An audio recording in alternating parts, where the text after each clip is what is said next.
Politicians तो हर एक country के अंदर होते हैं, लेकिन कुछ कंट्री के अंदर जो पॉलिटिशियंस होते हैं वो सिर्फ अपनी जेब के लिए नहीं गाइस, पूरे मुल्क के लिए होते हैं। गाइस ये साबित कर दिया इंडिया के पॉलिटिशियन, इंडिया के प्राइम मिनिस्टर नरेंद्र मोदी ने। गाइस बताता चलूं, पूरे पाकिस्तान के अंदर नरेंद्र मोदी की तारीफें हो रही हैं, हर तरफ नरेंद्र मोदी की जय जय हो कार हो रही है पूरे पाकिस्तान के अंदर। गाइस बताता चलूं किस तरह से हो रही है। गाइस इंडिया के अंदर इस टाइम लोकल इलेक्शन चल रहे हैं। कर्नाटका के अंदर बीजेपी और कांग्रेस के दरमियान मुकाबला था, तो कांग्रेस ने बीजेपी को मात दे दी, बीजेपी को इलेक्शन के अंदर हरा दिया। तो नरेंद्र मोदी का यहाँ पर अगर कोई पाकिस्तानी पॉलिटिशियन होता तो उसने कहना था कि भाई ये धांधली करके जीते हैं, मैं इस जीत को नहीं मानता, दोबारा से इलेक्शन करवाए जाए। तो गाइस यहाँ पर नरेंद्र मोदी ने एक पीसफुल जेस्चर पूरी दुनिया को बता दिया कि वो एक बड़े कंट्री के एक बड़े लीडर हैं। तो गाइस उन्होंने कहा, उन्होंने ट्वीट किया, स्पेशली ट्वीट करके कांग्रेस को मुबारकबाद दी कि आप अपनी मेहनत से और लोगों की पसंद से आप लोग जीते हैं, तो मैं आप लोगों को मुबारकबाद देता हूं। गाइस अगर यहीं पर अगर पाकिस्तान के अंदर कोई इस तरह से जीता तो आपको पता है कि पाकिस्तान के अंदर क्या कुछ चल रहा होता है, क्यों? तो पाकिस्तानी पब्लिक को ये न्यूज़ दूंगा तो देखें पाकिस्तानी पब्लिक का क्या रिएक्शन आता। आइए चलते हैं पाकिस्तानी पब्लिक के जानिब उनकी राय लेते हैं। आइए मेरे साथ। अस्सलाम वालेकुम जी वालेकुम अस्सलाम। सर, कैसे हैं आप? अल्हम्दुलिल्लाह जी। सर नाम आपका? नज़ीर अहमद। सर क्या करते हैं? मैं गवर्नमेंट जॉब करता हूँ। सही हो गया सर। बेसिकली बात करने का पर्पस है कि जो सिनेरियोज हैं मुल्क के, अभी के हालात देखते हैं, पॉलिटिकल अनस्टेबिलिटी और मुल्क के अंदर क्राइसिस चल रहे हैं हर किस्म के, फूड क्राइसिस, एनर्जी क्राइसिस, इन सबको देखते हुए कैसा फील हो रहा पाकिस्तान में रहते हुए? गरीब आदमी तो इन दोनों की लड़ाई में मर गया, भूखा मर गया बेचारा। इतने हालात ख़राब हो गए हैं कि बस बच्चों को बेचने तक वो गरीब लोग आ गए हैं। ना वो पढ़ा सकते हैं, ना स्कूल भेज सकते हैं, खाना खाना ही मुश्किल हो गया। सर क्या कहना चाहेंगे कि एक मुल्क की जो हमारे बड़े हैं उनको क्या करना चाहिए कि मुल्क तरक्की की तरफ जाए? सर यहाँ पर तो बड़े ही आपस में लड़ी जा रहे हैं, अवाम ने तो लड़ना ही लड़ना। सर कैसे देखते हैं सिनेरियोज को कि दोनों पार्टीज आपस में लड़ रही हैं और बीच में हमारे गवर्नमेंट इदारे भी बीच में आए हुए हैं, हमारे गवर्नमेंट में लड़ी जा रही है, तो अवाम के बारे में हम तरक्की के बारे में कब सोचेंगे अगर हम इसी तरह लड़ते रहे तो? इन्होंने तरक्की के बारे में कुछ नहीं सोचना, इन्होंने सिर्फ अपना सोचना है कि हमने कुर्सी कैसे छीननी है एक दूसरे की, सिर्फ अपने मफाद की तरफ। चाहे नवाज शरीफ है, परवेज लाई है, चाहे अपना ये इमरान खान है। ये देखें ना, अब के आज तक इमरान ने महंगाई के सिलसिले में कुछ किया है? कोई स्ट्राइक नहीं, कोई बात तक नहीं की। सिर्फ ये अपनी कुर्सियाँ कहे कि यार मके पता है क्या है, पंजाब असम्बली तोड़ दो, KP के असम्बली तोड़ दो, कि मेरी सीट आनी चाहिए, PM मुझे बनना चाहिए, और कोई सरोकार नहीं है बस। सर कैसे देखते हैं आप? दुख होता है कि जब आप मुल्क को इस हालात में देखते हैं, और क्या आपको दुख होता है कि जब दूसरी कंट्रीज को जब आप देखते हैं, हमारे पड़ोसी मुल्क जिसे हम अपना दुश्मन कहते हैं, अफगानिस्तान, इंडिया और उसके बाद बांग्लादेश को देख लें सर, कहाँ पर कितना तरक्की कर रहे हैं? सर वो हम उनसे अलग हुए थे इंडिया से कि तरक्की करें, क्या हमने डेवलपमेंट की, क्या हमने उस किस्म की तरक्की कर ली जितना आज इंडिया तरक्की कर रहा है? नहीं, वो तो एक उनकी प्लानिंग है। इनकी प्लानिंग ये है कि हम खाएं, लूटें और बाहर ले जाएं। इनका इस अवाम के साथ जब से पाकिस्तान बना है, इनको लूट के खाए जा रहे हैं। इससे अच्छा तो जनरल ज़िया हक था और मुशर्रफ था, उन्होंने पैसा कुछ जमा किया, कुछ अवाम के लिए कुछ थोड़ा बहुत किया। ये तो मैं अगर 10 रुपये लगाते हैं तो मैं 100 रुपये इन्होंने खुद खाने होते हैं। सर अभी मैं इखलाक की और यूनिटी की एक मुल्क क्या होता है उसके बारे में थोड़ा बताने के लिए आपको एक मिसाल देना चाहूँगा। अभी लोकल इलेक्शन चल रहे हैं इंडिया के अंदर, कर्नाटका उनका एक स्टेट है, वहां पर इलेक्शन हुए तो वहां से बीजेपी की गवर्नमेंट हार गई, नरेंद्र मोदी की गवर्नमेंट हार गई, कांग्रेस जीत गई। तो नरेंद्र मोदी ने ट्वीट करके उनको कहा कि भाई मैं आपको मुबारकबाद देता हूं कि आपको जीत मिली। यहाँ पर तो सर उल्टा निजाम है, यहाँ पर एक दूसरे को काटने को दौड़ रहे हैं, मुबारकबाद तो दूर की बात है। सर क्या वजूहत है कि इंडिया के अंदर इतनी इत्तेफाक और यूनिटी कैसे है, और इसी यूनिटी की वजह से सर वो देखिए तरक्की कर गए? बिल्कुल यही बात आप कल की देख रहे हैं। कल चीफ जस्टिस ने, सुप्रीम कोर्ट ने क्या कहा है, उन्होंने कहा अगर इलेक्शन हो भी जाएंगे, अगर शहबाज शरीफ पार्टी जीत गई तो इसने कहना मैं नहीं मानता, बेईमानी हुई है। अगर ये जीत जाएगा, इसको तो ये तो जीता पड़ा है, लेकिन इसने ऐसी हरकतें की हैं कि जिस वजह से ना ये बहुत ज़्यादा बदनामी हो गई। अब इसको तो आने नहीं देना किसी ने, जितने इसके ऊपर केस हैं। अब देखें ना, चीफ जस्टिस न्यूट्रल बंदा होता है, वो उसके साथ कैसे मर्सिडीज गाड़ी अपनी भेज रहा है, उसको प्रोटोकॉल दे रहा है मुजरमों के साथ। चाहे मुजरम नहीं है वो, लेकिन मुजरम की लिस्ट में तो पकड़ा गया है, लेकिन इन्होंने प्रोटोकॉल पूरा देकर ना मतलब उनको फौज को एक साइड पे कर दिया है। इसको बताया कि यार हम किसी के एजेंट हैं। अगर पाकिस्तान को तरक्की की तरफ लेकर जाना तो हमें कौन से ऐसे अमाल जो कि करने चाहिए, कौन से ऐसे तब्दीलियां जो कि करनी चाहिए जो कि हम तरक्की की तरफ चले जाएं? ये तो अल्लाह का बंदा को दरवेश आएगा तो वो करेगा, हज़रत उमर फारूक की तर्ज के ऊपर। वरना जो भी हालात मारे जा रहे हैं, जिसका पैसा है, मेरे कहने का बद आप देख लें कि ये अपना अलीम खान था, जंगीर तरीन था, उसने कैसे बैग बार बार के जाके MNA खरीदे, MPA खरीदे, क्या कुछ किया। जब ऐसे हम अगर लोगों को आगे लगाया जाएगा, वो फिर मुल्क का क्या होगा? यही नतीजे होंगे। आते ही उसने चीनी कितनी महंगी स्टॉक करके उसने चीनी अपना कैसे क्या कुछ की। इसी तरह ये बहुत मुश्किल है। सर आपको लगता है कि खाली इमरान खान साहब अकेले पूरी तब्दीली ला सकते हैं? क्या इस मुल्क का निज़ाम तब्दील कर सकते हैं, चेंज कर सकते हैं, जो कि 75 सालों से चलते हुए आ रहा है? नहीं, इमरान खान को तो पता ही नहीं यार, ये बंदा क्या है इसका नहीं पता। हो सकता है ये बंदा अगर सही हो तो फिर ये ठीक भी कर सकता है, लेकिन वो 1/3 की अक्सरियत से आए।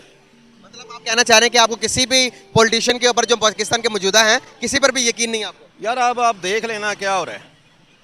हमारी फौज जो है एक न्यूट्रल अदारा था, उस पर को इतना बदनाम इसने कर वर्ल्ड में कर दिया, मगर जना हाउस पे मगर आग लगा दी, वहाँ पे कैसे हो गया? ये तो कहते हैं कि यार गवर्नमेंट ने खुद किया, गवर्नमेंट पागल की पुत्र है। वो बंदे उधर जो सीसीटीवी कैमरे लगे हैं, जो बंदे पकड़े हैं या जो उसमें आए हैं, उनको देख लेना भाई ये गवर्नमेंट के बंदे हैं या मगर ये अपना इमरान के तहरीक इंसाफ के बंदे थे। ये तो है, अब तो वो दौर ही नहीं रहा ना कि बंदा लुक छुप सकता ही नहीं है। सही हो गया सर, बहुत शुक्रिया सर। अस्सलाम वालेकुम। वालेकुम सलाम। सर कैसे हैं आप? अल्हम्दुलिल्लाह, फाइन। सर नाम आपका? मोहम्मद इरफान भट्ट। ज़बरदस्त सर। सर आपकी बहुत सारी न्यूज़ सुनी हमने आपके बारे में, बहुत अच्छा काम कर रहे हैं आप हम मुल्क के लिए, और आपके जैसे बंदों की बहुत ज़्यादा अशद ज़रूरत है। मौजूदा जो सिनेरियो चल रहे हैं जहाँ पर energy crisis, political crisis, economical crisis का हम सब सामना कर रहे हैं, इन सबको देखते हुए आप जैसे लोगों की बहुत ज़रूरत है इस मुल्क को। सर मैं पूछना यहाँ पर ये चाहूँगा कि जो भी हालात हैं अभी, हमारे जो हालात मुल्क के मौजूदा जो पैदा कर दिए गए हैं, आप सब क्या समझते हैं कि इसको ख़त्म करने में, इन हालात को ठीक करने में कितना टाइम लगेगा और इसका जिम्मेदार कौन है? पहली तो बात यह है कि हमें सबको अपना सिविल सोसाइटी को अपना किरदार अदा करना पड़ेगा। बैक टू बेसिक्स, हमें अपनी बुनियादें जो हैं वो मजबूत करना होंगी। आप जैसे नौजवान नस्ल जो है, हमें अच्छे बुरे की तमीज़ हमें होनी चाहिए और हक की बात करनी चाहिए और अपनी अक़दार को जो है वो प्रमोट करना चाहिए।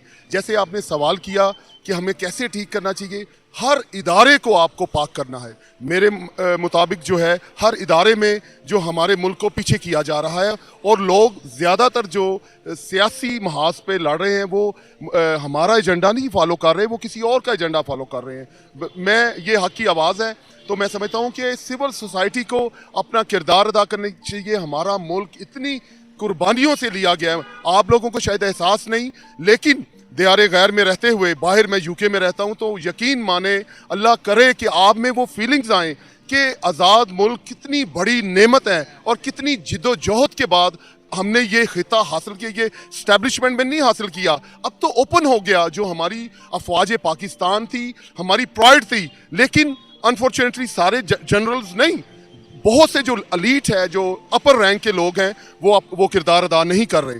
तो हमें पाक फौज को गद्दारों से पाक करना है, पाक फौज को और पॉलिटिशियन में जो गद्दार है उनको पाक करना है, और अपना किरदार अदा करना है कि ये मुल्क हमारा मुल्क है और इसको हमने लिया था अपनी जो इक़दार है अब उसको प्रमोट करने के लिए। ये हमारा बिल्कुल सही होगा सर। सर एक सवाल यहाँ पर ये बनता है कि पॉलिटिशियंस देखें सर, क्या आपको लगता है कि हमारे पॉलिटिशियन के अंदर यूनिटी है? क्या आपको लगता है कि हमारे पॉलिटिशियन मुल्क के लिए काम करते हैं या अपनी ज़ात के लिए काम करते हैं? मैं आपको एक मिसाल दूंगा, उसके तहत आप अंदाज़ा लगाइएगा। अभी लोकल इलेक्शन चल रहे हैं इंडिया के अंदर लोकल इलेक्शन चल रहे हैं। अभी बीजेपी के अगेंस्ट कांग्रेस खड़ी है। कर्नाटका के अंदर इलेक्शन हुए तो उसके अंदर बीजेपी को डिबेट करके कांग्रेस जीत गए। तो नरेंद्र मोदी साहब ने ट्वीट करके कहा कि कांग्रेचुलेशंस कि आप इलेक्शन जीत गए हैं। सर देखिए कितना बड़ा जेस्चर दिया दुनिया को ये बताया कि भाई हमारे अंदर यूनिटी है, चाहे लोकल सतह पर वो जीत गए, लेकिन जो मुल्क के अंदर इक्का वो अभी भी बीजेपी का। सर देखिए इस किस्म के खिलाफ हमें जरूरत है या नहीं? हमारे पॉलिटिशियन को इस किस्म के जेस्चर देना चाहिए या नहीं दुनिया के आगे? हम किस तरह के इमेज शो कर रहे हैं और इंडिया देखें किस तरह के इमेज शो कर रहा है, इसके थोड़ा डिफाइन कीजिएगा।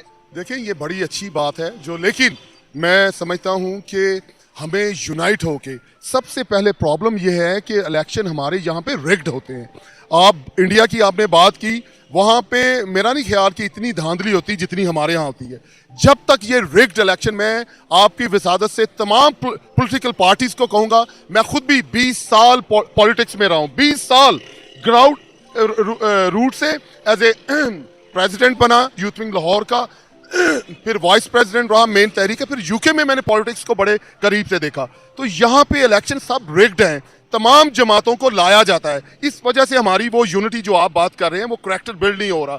जब आप पेड पॉलिटिशियन लाएंगे तो वो तो वही बात करेंगे जो उन्हें एस्टेब्लिशमेंट कहेगी। तो इसलिए हमें जेन्युइन, सब आपका हल ये है, अगर आप ये बात चाहते हैं, अगर आपने अपने बच्चों का अपना मुस्तकबिल बनाना है। मैं बहुत सी बातें राज मेरे दिल में है, क्योंकि मैंने बाहर की पॉलिटिक्स देखी और यहाँ की भी। क्या डिफरेंस देखा? मेन डिफरेंस बताइएगा, सबसे बड़ा difference. Over there just one difference कि this is my country, UK my country. हमारे इधर अपने ही मुल्क को गालियां निकाल रहे होते हैं। आपके मुल्क में ये होता है, आपकी मिसाल भी हम ऐसे देते हैं कि आपके मुल्क में ये होता है, आपके मेरे मुल्क में ये होता, कोई नहीं कहता। एग्जैक्टली जब आप में ये होगा दिस इज माई कंट्री। अगर कोई भी, जैसे हम कॉलेज पढ़ते थे तो लोग वहाँ की वो लाइटें लगा के गए, तोड़ना शुरू कर दी, और हमें ये पैदा कर, उसको रोकना चाहिए था। तो ये बच्चे को नशो नमा दें। आप कहीं भी चले जाएं, अगर आपका मुल्क स्ट्रांग नहीं है तो आपकी इज्जत बिल्कुल नहीं है। ये लिख लें, मैं आप नौजवान हैं और ये लेडीज जो आप इंटरव्यू कर रही हैं, अगर कहीं भी चले जाएं वो आपको वकार, वो इज्जत ना मिलेगी जब तक आपका मुल्क स्ट्रांग ना होगा। तो यकीन माने इन नौजवानों को मैं कहूँगा कि खुदारा कि आप अपना जो है वो करैक्टर बिल्ड करें लोगों में, वरना वो कहते हैं ना कि मुझे वो बड़ा अच्छा शेर याद आ गया कि वो फरेब खुर्दा शाही जो पला होकर गसों में, उसे क्या खबर कि क्या है रहो रस्म शाहबाजी।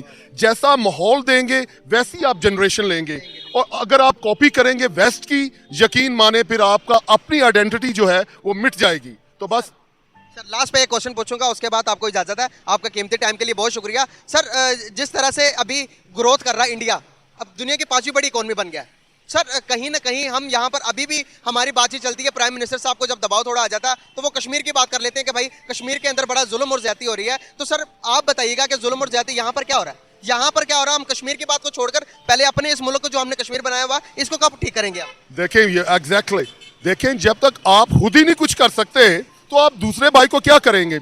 और ये अगेन स्टैब्लिशमेंट ने, हमारी जो बिजनेसेस हैं, जब आप फैक्ट्रियाँ नहीं लगाएंगे, डैम नहीं बनेंगे, तो आपकी प्रोडक्ट जो है वो लॉन्च, अब ये प्रॉपर्टी डीलर बन गए हैं सब लोग।